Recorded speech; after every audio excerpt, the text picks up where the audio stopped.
Today, Sayadaw starts to preach by saying as for all the beings who are within the field of Buddha Sasana, then every one of us should train ourselves in bodily behavior, speech, and from mental behavior to be faultless or wholesome, and to have purification.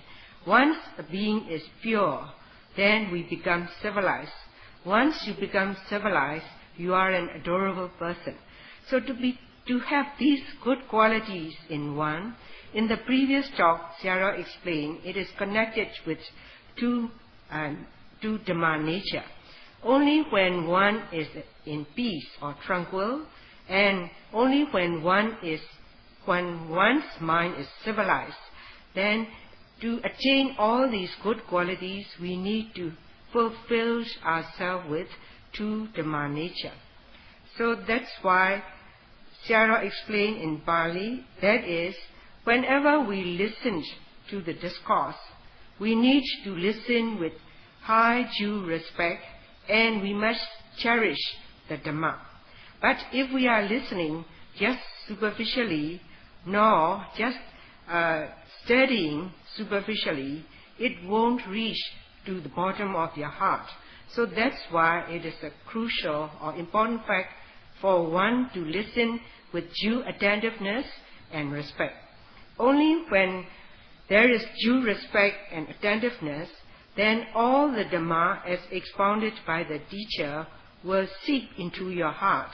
Otherwise, if you follow to your stray thoughts, or your mind is wandering elsewhere, then you cannot understand a bit of the discourse. Or if your mind is wavering with doubt, is this discourse true or not, or what? Then there will be no acceptance from your mind to this Dhamma. As well, you won't have confirmation, so there will be no development of sattha or faith. There will be no confidence to the Dhamma. So as for one who had not yet trained through this meditational practice, because of lacking in direct experience through one's practical experience, then one cannot understand the qualities or the ability one will be able to accumulate through practice. So that's why to attain all these qualities, as we are taking up this meditation, we need to listen with cherished heart as well with due respect. If we are listening with due respect and cherished heart and wholeheartedly we needed to listen. If we can listen in that manner, then we will awaken our sattha, that is the faith or confidence. Your faith will be awakened or aroused. Otherwise, your faith cannot be aroused. So only when your faith is awakened, then you become alert and you are in the line of this Dhamma discourse. So Sayadaw explained, it is just like while you are in the pursuit of worldly education. In the worldly education, we need to take wholehearted interest to the subject whatever we are learning. Only when we listen carefully to the subjects we are learning, then you become a great learner. That's why Sayadaw says we need to listen with due respect and attentiveness. So Sayadaw expounded the qualities of this Dhamma practice is, as it is the easiest path, as it is the purest, as it is the surest and the most natural walk to work out, and all the best of the education, and also as it is the surest, rapid attainment of all the benefits. So these are the qualities of this Dhamma practice we have to cherish in our mind. But it is not through any kind of speculation or reflection or any other kind. We cannot develop any kind of faith. So to arouse or to awaken our faith, we need to listen wholeheartedly, and that is the main point Sayadaw would like to remind to all of us. Concerning with faith, Sayadaw elaborates one incident that took place during the time of Buddha. During the Buddha's time, there was a Brahmin. in India at that time there were numerous sects and numerous teachers with numerous different types of concepts. So they go to some teacher will give guidance, this is right and that is so and so.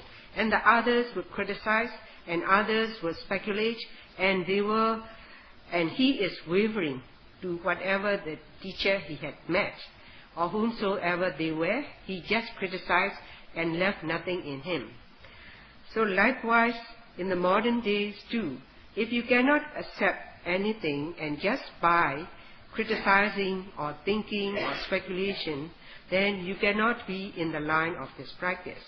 So as for that Brahmin, when he went and meet with Buddha too, he still did have wavering mind.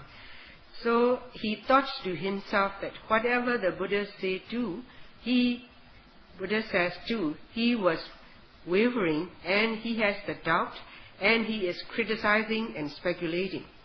So to that Brahman, Buddha expounded that to a kind of people whomsoever is coming in with doubt and trying to speculate or criticize, then I can make him right. So that is what Buddha has said to the Brahmin, and I can make him to have faith. So Sayadaw says this similar incidents also took place in the modern days too. In the modern days there are so many highly educated people in the world, but they are on the worldly side, and Sayadaw is telling them that they should not have a blind faith. But if, especially to philosophers who do have to think a lot and who have to speculate a lot, as they are in the line of philosophy, then they cannot accept the Buddha's teaching. Because as I am a learned person with the speculative mind, then I cannot accept it for the meantime. So in that way, these free thinkers are thinking in that way. So Sayadaw says, even if Buddha couldn't make anyone to have a straightforward faith, then Sayadaw says, what more else he should have to say? He can't do anything to these kind of people. So as for one who do not have faith, then they cannot accept this. So they cannot accept the Dhamma line. That means they, instead of what they think as a knowledge or wisdom, is actually they are deceived by the perplexity or doubt in oneself.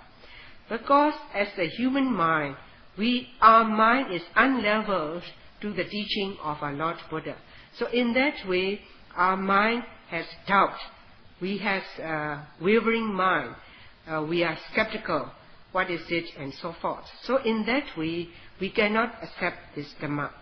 So Sayadaw cited the Pali phrase, that is, with this kind of mental attitude, these are the people, whether this is true or that kind is true and so forth, with that is, they are trying to speculate or reflective or trying to reflect in their mind. So if they are trying to reflect in their mind and speculate, or they are trying to research what it is with the thinking mind, so they cannot come to understand the truth. As they cannot come to understand, but they think to oneself that this is the true wisdom in one. Actually, this is not the true wisdom in one. They are having the skeptical doubt, but this skeptical doubt in one disguise or deceive to one that this person is having knowledge. So in that way, one is having vijikesha.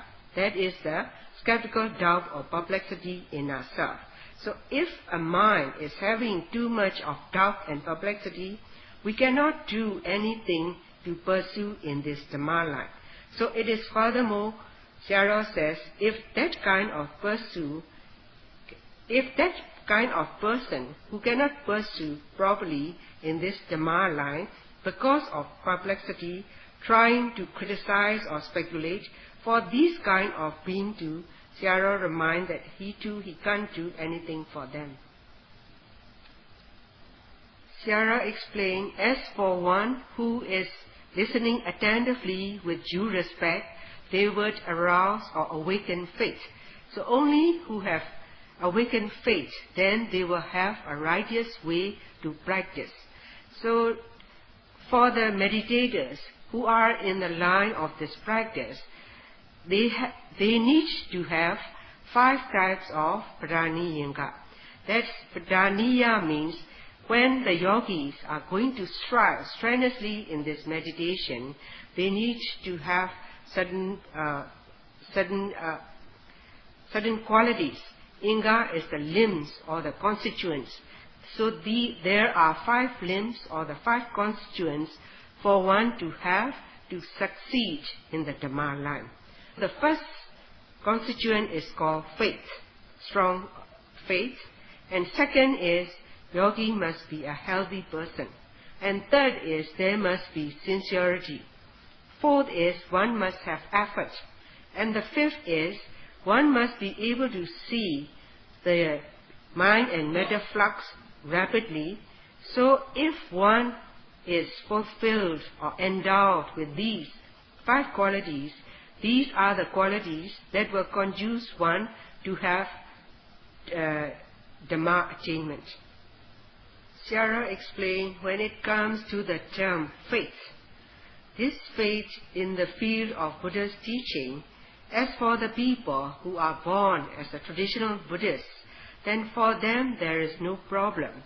Because since they were born, they have taken refuge to the Triple Gem, and they have already learned the virtues of Buddha since young. So there is no doubt for them to pursue in this practice. As how we are coming to understand the virtues of Lord Buddha is, as Buddha is the fearless person who have eradicated or extinguished greed, anger, delusion, or any kind of defilements were completely cut off. So Buddha is the one worthy to pay respect by all the beings. But contrary to the Buddhist traditional born, but other people who come from different other religion or who do not have any religion, atheists, for these kind of people, they thought it is an individual refuge, because as a Buddhist we have to take refuge to Buddha. So if they consider him as just a being, Sierra is not forcing them to believe as such, but at least they should have faith to the Dhamma. That is the teaching. To the Buddha's teaching, we need to have faith and belief in it, because by practicing in accordance with the Dhamma, we are going to attain the virtues or virtuous qualities. By dispelling kilesa mara, these are the defilements, or which these are the executioner, inner killer within oneself. And these are the innermost fire which dwell within us all the while. So if we are able to practice, then these kilesa mara or the defilements are suppressed and dispelled at one time, and we would have tranquility and peace at one time. So to achieve all these beneficial effects, we needed to take up this Dhamma practice, because this is the only way, unique way to practice through this Satipatthana Dhamma. But at least we need to have faith to the Dhamma, as Sierra have explained just now and the other day too. This Dhamma practice, it is the purest, it is the easiest, it is the most short to the point, and it is the clearest, and it is the kind of practice that will make you achieve the benefits within a short time. So if we just do have these qualities of faith in these qualities of this Dhamma, then we need to have faith seriously or wholeheartedly. So if we have this kind of faith, then we can take up this Dhamma practice properly. And the second point is, now as we are meeting with Kalyana Metta, that is our virtuous friend or our teachers, Now we are having a good guidance, proper guidance from a virtuous friend. So that is the time that we need to know to ourselves that as we are given a guidance by the virtuous friend, we just needed to follow it.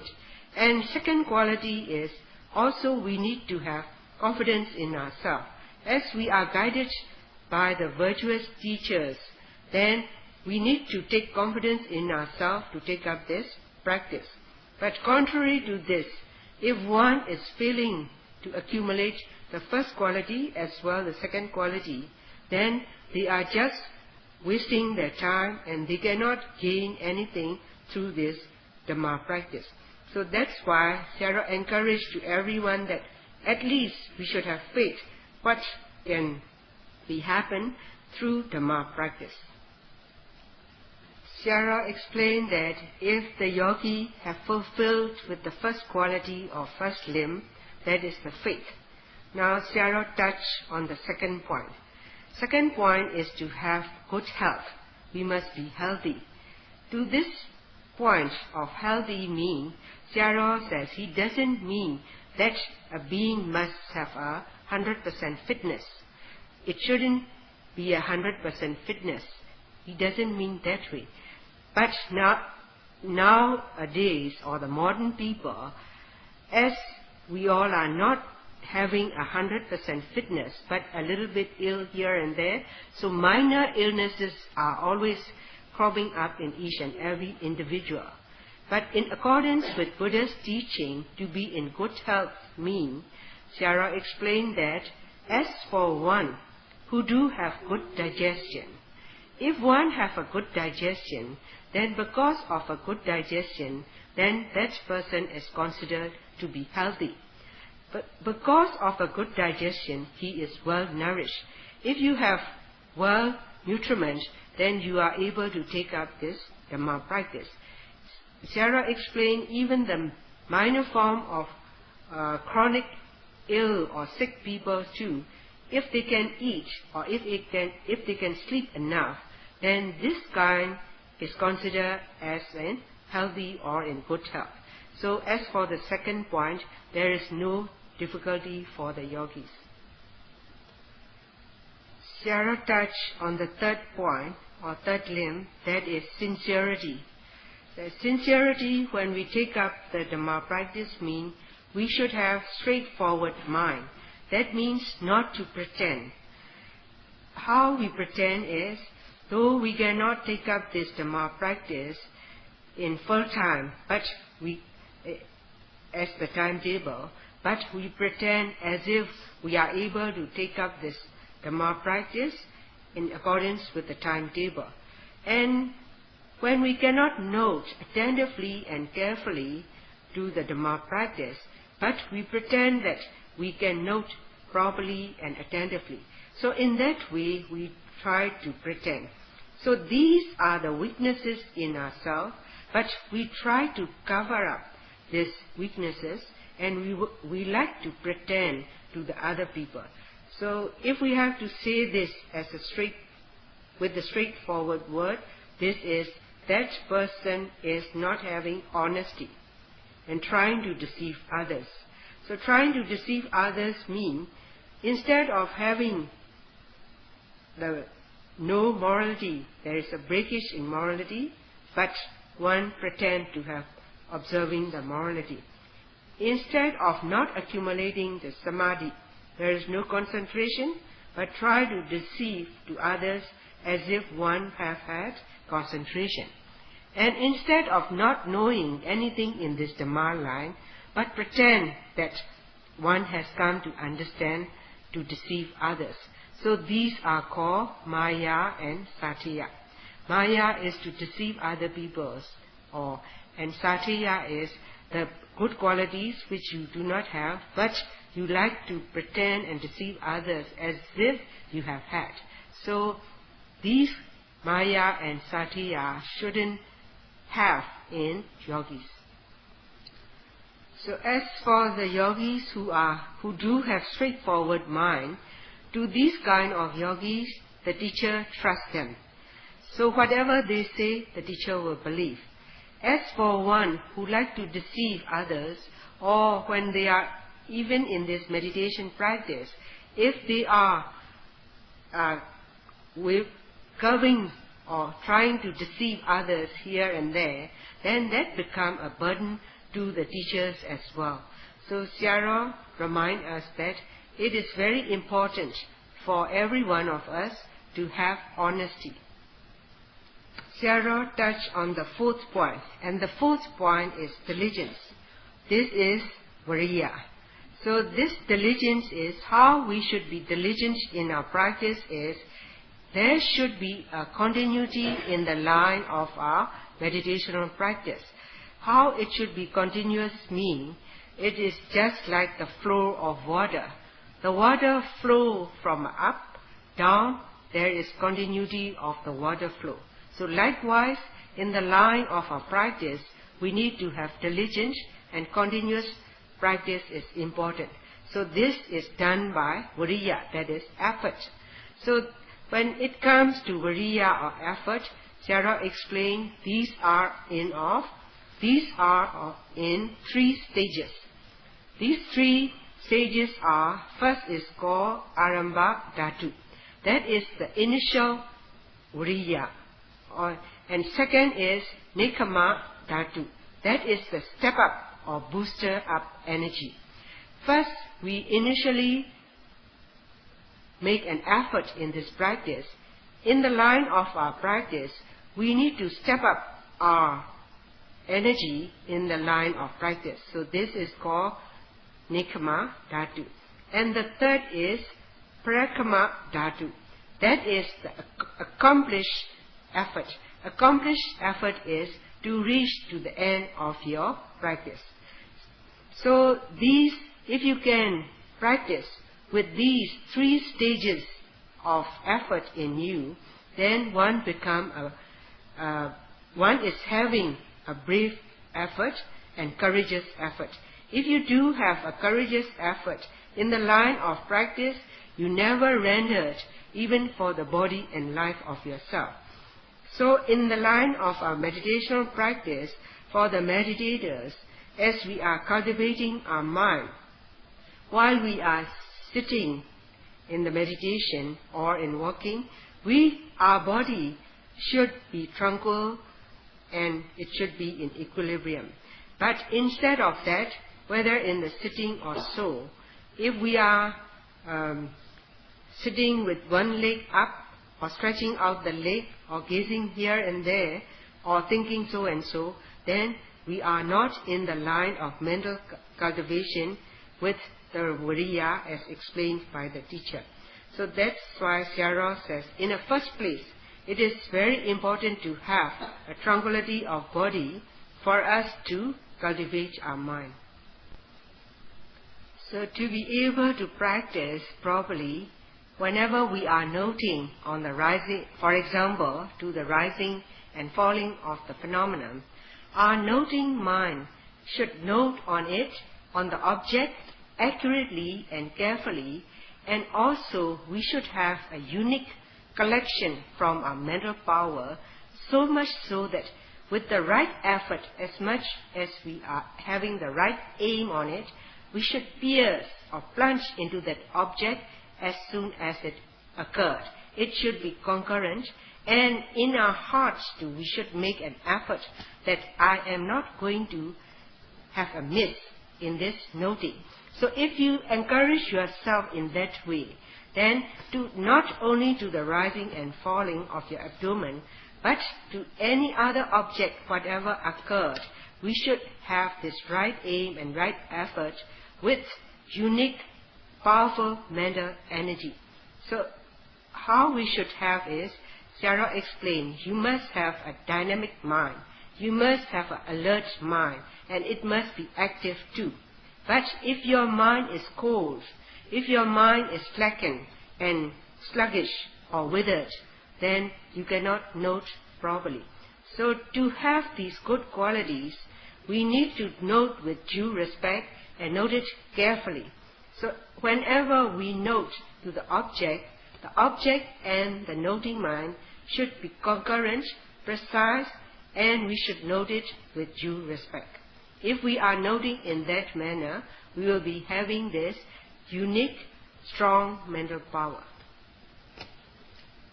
So as we are in the meditation practice, Sayadaw cited the Pali phrase, we need to take up this Dhamma practice with high respect or due respect and care. So concerning with now is the time, Sayadaw have to touch on Satipatthana.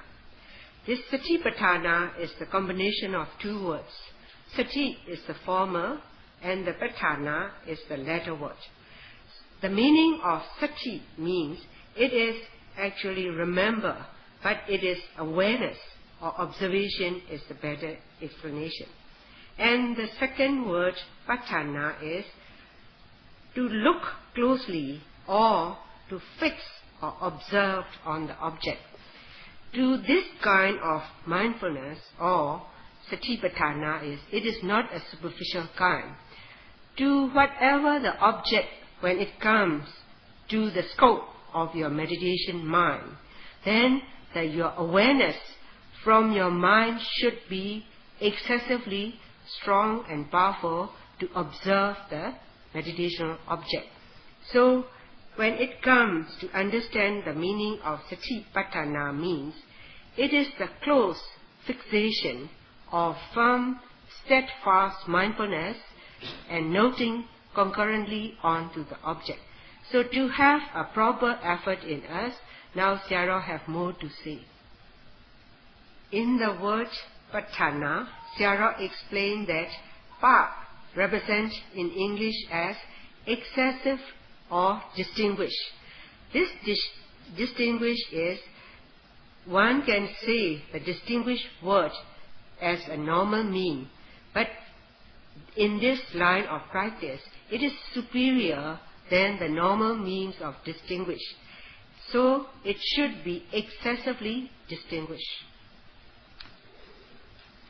When we are focusing our mind onto the object, then that focusing power in our mind should be the best quality or the strongest quality from our mindfulness. So this should be extremely or excessively better than the normal focusing mind.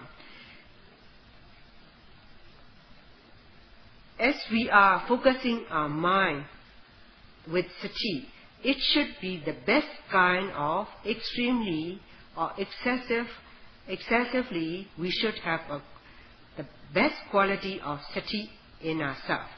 So when we are practicing in this Dhamma line, we need to have this good quality is, the excessive and extremely good quality is, there are some supporting factors. The first is, we need to listen to the Dhamma to fulfill ourselves with knowledge. And second is, we must come to understand the benefits by practicing Satipatthana Dhamma. And the third is to help in our practice. The third quality is we must awaken our faith or confidence. And the fourth quality is we must have a strong chanda or desire to do so. So as for ourselves, we should understand that there are impurities or defilements in ourselves. These impurities are like the executioner or murderer within you. Not only it will kill the being, but it also kills the virtues of one. So with the good practice or diligent practice, we must be able to conquer and become the winner of these impurities. And to do this, we must have a great desire to succeed in the line of practice. So these greed, anger or aversion and delusion, all these impurities are the inner fire within us, which these are very difficult to extinguish. So to extinguish all these inner fire within ourselves, Sayadaw explained how it is surest, how it is the easiest and how it is surest if you pursue in this practice. at least we should have faith to take up this Dhamma practice by understanding these qualities. So, while we are in the Dhamma practice, if we cannot note, we will be burnt with inner fire. So we have to make an effort not to have a miss in the line of noting, so as not to hurt oneself with the heat of the inner fires. So in that way, we couldn't keep our mind cold, not to be lazy, and not to be slackened or sluggish. If we are gazing here and there, thinking all about, then we cannot have that kind of active mind. So in that way, if we are upkeeping in the line of Dhamma practice with these efforts in ourselves, then we are able to note, not to miss even for a second. So that's why Sayadaw reminds us that to have this virtuous quality, not to burn yourself, we need to have great virya. In the line of our meditation practice, if our chanda or desire to do is too eager to do it, then with virya, that is the effort, as we are so eager to note on the object and implying effort in our mind to focus on the object, then this kind of mental attitude too also not in concurrence with the mind and the object. It will go over or beyond the object because you are too eager and over. So your noting mind is beyond the object. And contrary to this, another kind is, if our mind is cold or slackened or sluggish, then this mind, because of it is sliding back, it is unable to reach to the target or to the object. So it shouldn't be go beyond, or it shouldn't be lagging behind the object, but it should be with the right aim and right effort to pierce into the object. So to have the right aim at this point, the mental power called vitaka, this mental state should involve in your noting mind. So that is the right aim to imply on to the object. So with this right aim and the right effort, that is, if these two are working out together, you can pierce with your noting mind to the object. So Sayadaw gave an example like you are taking an edible object, for example, like a piece of fruit. When you are trying to pick up that piece of fruit, you need to pick up with a fork. So while you are aiming with the fork to that piece of fruit, it should be with the right aim, with the right energy, and it should pierce into that object. Only if you have aim, but there is no force or power to pierce the object, you cannot pick up the fruit. And also, because you are too eager to take it up fast or rapid, then you cannot pierce the fruit properly. Maybe you miss it, or you have pierced in the wrong. So that's why it is very important for our noting mind to be concurrent to the meditation object. So Sayadaw says, this way of training our mind to be concurrent with the noting object it is very fast and swift. But by explanation still it takes time. But if we train our mind in that manner, it is very fast and swift, and you can make it concurrently to observe the object. But if our noting mind forcing a skillful meditator, you are having the best kind of quality as explained by the teacher by having the sati or mindfulness. So to all the present occurrences or to the object, if our mind just focus on it, then if there is no power of holding from our noting mind to the object too, then it is not you are piercing into the object. So to have that piercing and holding on to the object and firm from our noting mind is very important. So like as Sarah have given the example, like an edible object, if the fork you are using just touch on the object, you cannot pick it up. So likewise, when we are noting, then if the force from our mind is not sufficient enough to hold on or steadfast on the object, onto the object, then you cannot pierce into that object properly. So Sarah explained these are the qualities shown as in the phrase of patthana. So to explain further, Sarah says, as a first quality, whenever we are noting onto the object, our mind should pierce into the object or plunge into the object as if that plunging mind is sinking or sunk onto the object. Only with the sinking mind onto the object, time after time, continuously, from moment to moment, then that is the time you are going to have a good quality. So with that sinking mind or piercing mind, noting on the object with the right aim and effort, then you will know yourself. There is a steadfastness onto the object and it holds on to the object.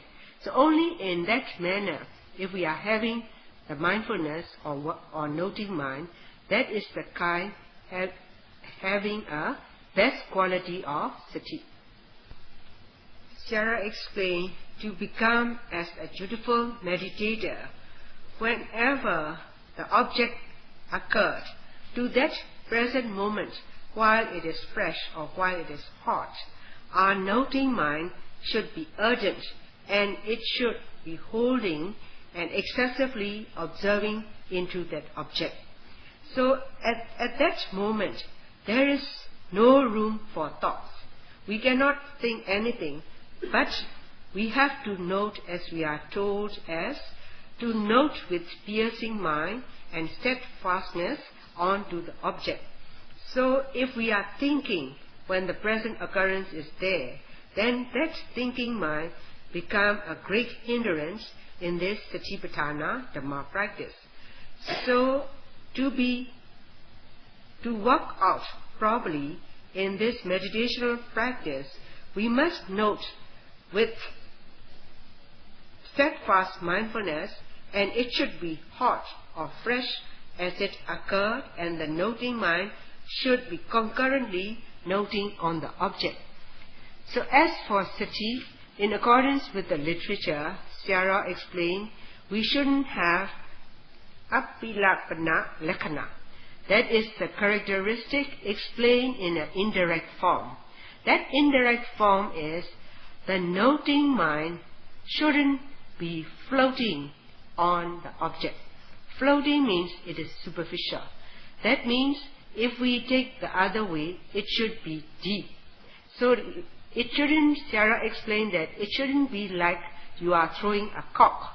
If you are throwing a cock onto the water, it will be floating.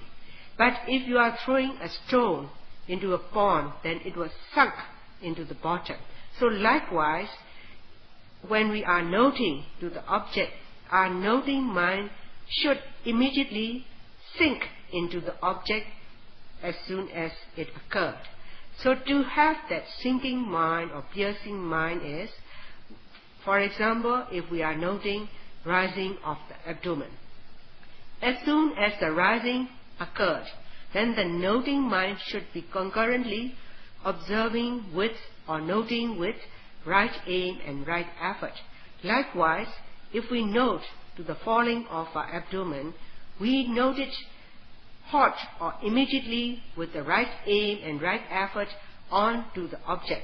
That means we have to note it with due attentiveness, and we must note it very carefully.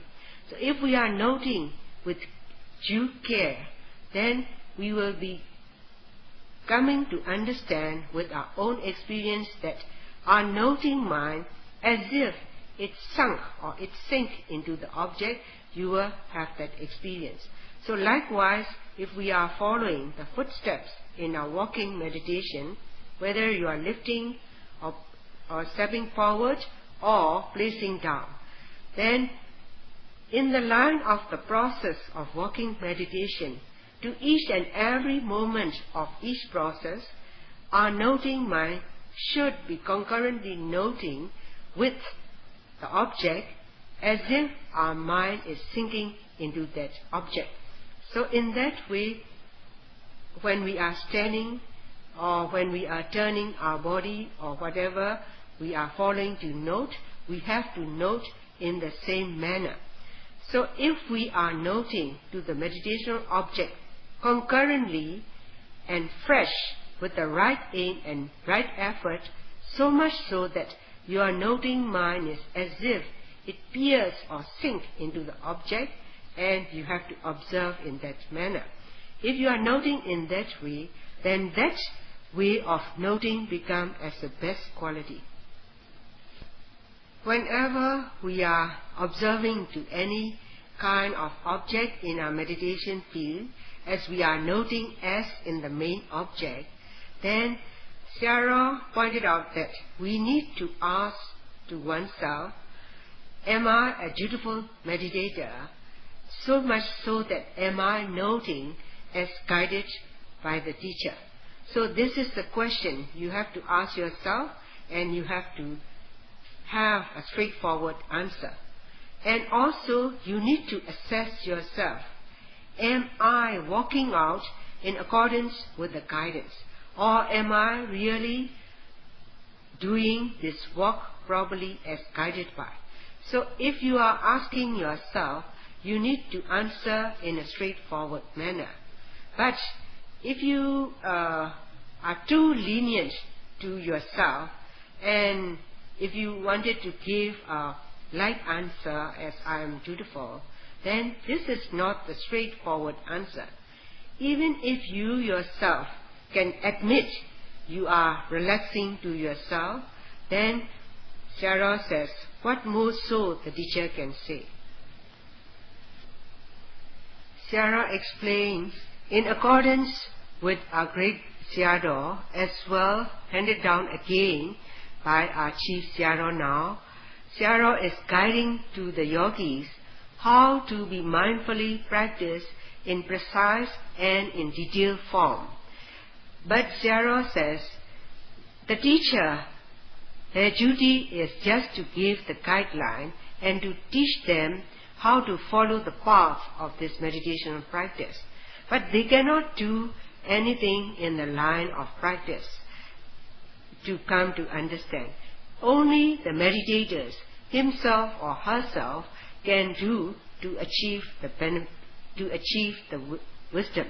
So that's why if a yogi is noting superficially or relaxed in a manner, then that yogi cannot accumulate samadhi or concentration.